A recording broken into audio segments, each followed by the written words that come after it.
They called him the Mafia Boss because he ruled Chicago with a heart made of cold steel. But as I stood in the nursery of the Moretti mansion, holding the heir to $1 billion empire, I realized the king was standing on a throne of glass. I was hired to be a nanny, an invisible girl in a gray uniform. But they forgot one thing. I have a PhD in genetics. And the baby in this crib, he doesn't have a single drop of Moretti blood in his veins. Tonight, the most dangerous man in the city is going to sign over his life's work to a child that isn't his. I have 10 minutes to decide. Do I stay a ghost, or do I start a war? Please like and subscribe for more interesting stories. The Moretti estate didn't breathe. It loomed. Built on the jagged cliffs of Lake Forest, Illinois, it was a fortress of white marble and polarized glass. To the world, it was the seat of the Moretti Cartel. To Elena Vance, it was a high-priced cage. Elena adjusted the collar of her gray nanny's uniform. She was a woman of invisible details.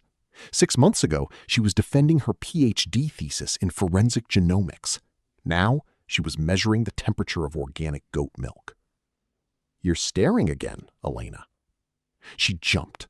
Standing in the doorway was Vincenzo, the head of security.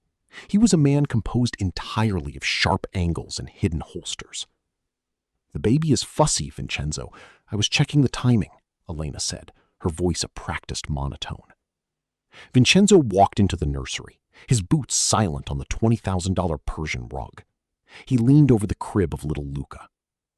He doesn't look like a Moretti. Not yet. The Mafia Boss is worried. He says the boy is too quiet. "Quiet is good in this house, isn't it?" Elena countered.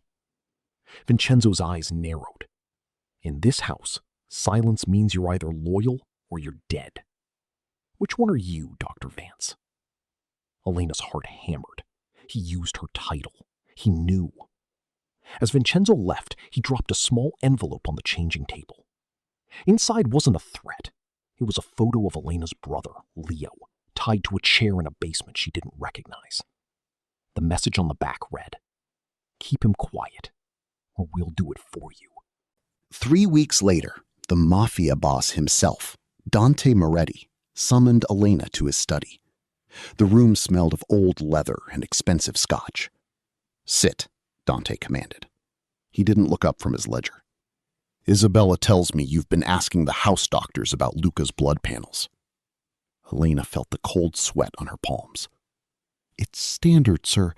I noticed a slight jaundice. I wanted to be sure his bilirubin levels were stable." Dante looked up. His eyes were like polished flint. "I pay doctors for medicine. I pay you for care. Don't confuse the two again." "I apologize, Mr. Moretti. I only want the best for the heir." "The heir," Dante whispered, almost to himself. "He is the only thing in this world that is truly mine. Do you understand that, Elena? My blood, my future." Elena nodded, but her mind was screaming. She had seen Dante's medical file in the shredder pile earlier that week. He was type AB. She had checked Luca's heel prick card from the hospital. Luca was type O. That night, Elena went to the kitchen for a glass of water. She found Isabella, the wife of the Mafia Boss, staring out the window. Isabella turned, her face a mask of cold perfection. "I know you're smart, Elena, but remember, Dante loves his son more than the truth. If you try to change his reality, I'll make sure your brother is buried in a hole so deep the maggots can't find him." Elena knew she couldn't win with words. She needed data. Over the next month, she turned the nursery's storage closet into a clandestine lab.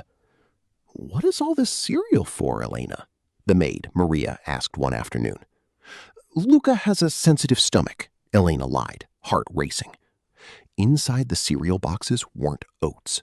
They were microcentrifuge tubes and chemical reagents she had ordered through a series of dead-drop couriers using her brother's old dark web contacts. She needed Dante's DNA. The opportunity came during the Red Rose dinner. The Mafia boss had left his glass of scotch unattended for 3 minutes. Elena moved with the grace of a shadow, swabbing the rim of the glass with a sterile tip. She ran the sequence that night while the mansion slept. The rhythmic hum of the sequencer felt like a ticking bomb. The results finished at 3 a.m. Luca wasn't a Moretti. But that wasn't the shock. The DNA match for the father wasn't a stranger. It was Marco, Dante's consigliere and best friend. But there was more. The test showed that Isabella wasn't the mother either. Elena sat on the floor of the nursery, the data glowing on her screen. If Isabella wasn't the mother, whose baby was this? She began digging into the Valenti family records, Isabella's side. She found a suppressed hospital report from 10 months ago. Isabella had been declared infertile years ago following a riding accident. This wasn't an affair. This was a replacement. Isabella and Marco had kidnapped a child with similar features and planted him as the heir to ensure they would control the Moretti fortune once Dante, the Mafia boss, was disposed of. Looking for something? Elena spun around. It was Marco. He was leaning against the nursery door, a silencer-equipped pistol hanging casually in his hand. Marco, Elena breathed. I was just checking the monitor. You're a bad liar, Doctor. You have that scientist look, the look that says you found a bug in the system. Marco walked toward her, the gun barrel tracing a line on the wallpaper. Isabella wants you dead, but I think you're useful. Tell me, how much did you find? Before Elena could answer, a red laser dot appeared on Marco's chest. A voice came over the nursery intercom. It was Dante. Marco, put the gun down, or I'll have Vincenzo pull the trigger before you can blink. Dante entered the room, his face unreadable. He didn't look at Marco. He looked at the baby. Get out, Marco, Dante said quietly. We'll discuss your loyalty in the cellar. Once the guards dragged Marco away, Dante turned to Elena. You thought I didn't know? Dante asked. You knew Luca wasn't yours? Elena asked, stunned. I suspected, but I needed a scientist. I needed someone Isabella wouldn't suspect. I brought you here, Elena. I orchestrated your brother's debt. I needed a genius in a nanny's uniform to prove what I couldn't. Elena felt a surge of rage. You used me. You put my brother's life at risk for a DNA test? I saved your brother's life, Dante snapped. The Valentes were going to kill him the moment you finished your PhD. I took you both off the board. I gave you a mission. And the baby? Elena asked, looking at the innocent child. Who is he? Dante leaned in, his voice a low growl. He's the son of the woman I actually loved. A woman Isabella murdered to take her place. This boy is my son, Elena. Marco and Isabella switched the samples months ago to make me think I was being cuckolded, so I would kill the child myself. They wanted me to destroy my own blood.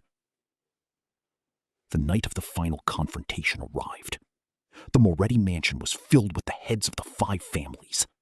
It was the night Dante was supposed to sign the primogeniture decree, handing the Empire's keys to Luca. Elena stood in the shadows, her earpiece active. She was no longer a nanny. She was Dante's oracle.